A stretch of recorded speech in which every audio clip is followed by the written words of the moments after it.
Cette campagne de vaccination a d'ailleurs de grands enjeux puisqu'elle pourrait potentiellement permettre la réouverture de certains lieux culturels. L'occasion de faire le point sur la situation des cinémas. Clément Cano ainsi que le directeur du cinéma de Vichy, Jules Amossé, sont présents sur ce plateau. Bonsoir à tous les deux. Bonsoir Martin. Bonsoir. Jules Amossé, bonsoir. Vous avez 31 ans, vous êtes directeur du cinéma Étoile Palace de Vichy depuis 2018. Vous avez passé un bac option cinéma, puis obtenu un CAP d'opérateur projectionniste et un BTS assistant manager. Votre parcours vous mène au cinéma de Vichy en 2010 en tant que projectionniste remplaçant jusqu'à votre poste de directeur. Merci d'être là. Vous le savez sûrement, les cinémas sont fermés depuis le 30 octobre, cela fait 150 jours exactement aujourd'hui. En tant qu'amoureux du cinéma et directeur d'un établissement, avez-vous encore des motifs d'espoir face à cette situation ? Bonsoir et d'abord merci pour cette invitation. Effectivement, on a beaucoup d'espoir en ce moment puisqu'on a l'impression de suivre un petit peu la tendance et d'arriver à reprendre un petit peu la main grâce à cette vaccination notamment. Donc on attend forcément avec impatience le retour des gens dans les salles et normalement, espérons-le, en juin, on devrait avoir une meilleure idée de ce qui va se passer.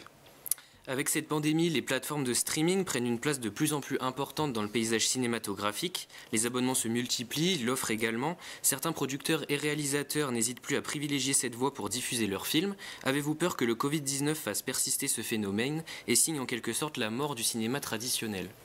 La mort du cinéma traditionnel, je pense qu'on n'y est pas encore. On a quand même la chance d'avoir une évolution, que ce soit au niveau des technologies, des techniques de projection qui sont toujours en constante évolution. Donc je pense qu'on gardera quand même une grande partie des gens qui préféreront aller au cinéma parce que c'est une toute autre ambiance. Et puis une qualité de son et d'image bien meilleure qu'à la maison. Après, il y a toujours ce petit danger. Et là, on a quand même franchi un cap avec des producteurs, des réalisateurs, des distributeurs de films qui vendent directement leur cinéma, leurs films à ces plateformes-là. Et là, effectivement, ça peut poser question après. Maintenant, ce sera à nous habituer à ça et de développer un petit peu ce qu'on proposera aux gens pour que les gens continuent à venir chez nous. Et je pense qu'il y aura beaucoup de gens qui vont continuer à revenir. Vendredi 19 mars, une réunion avait lieu entre le ministère de la Culture et les professionnels du secteur du cinéma afin de discuter des conditions pour une réouverture des salles. Selon la Fédération nationale des cinémas français, un plan de réouverture des cinémas est prévu au deuxième trimestre 2021 et est censé se dérouler en 3 étapes, avec une réouverture des salles à 35, 65 puis 100% de leur capacité, chacune espacée de 3 à 4 semaines. Êtes-vous satisfait à l'idée qu'une réouverture des cinémas soit envisagée et pensez-vous que ces étapes seraient rentables économiquement pour votre cinéma après des mois de fermeture ?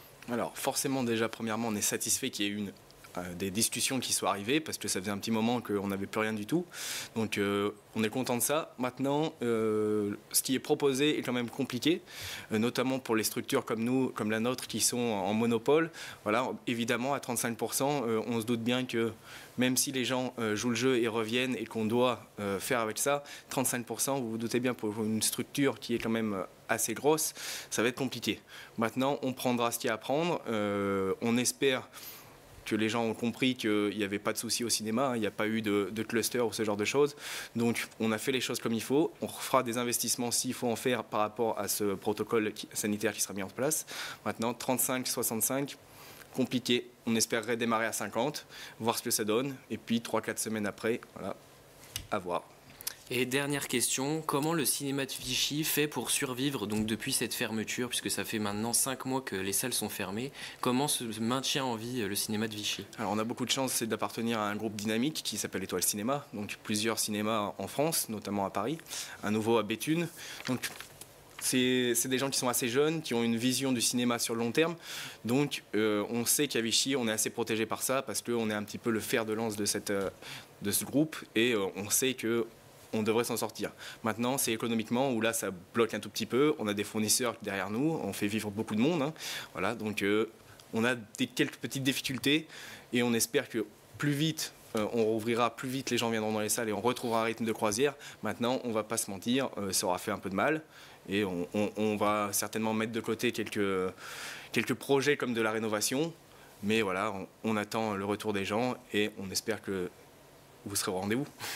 Eh bien, merci Jules Amossé, je vous remercie pour votre disponibilité et vos propos.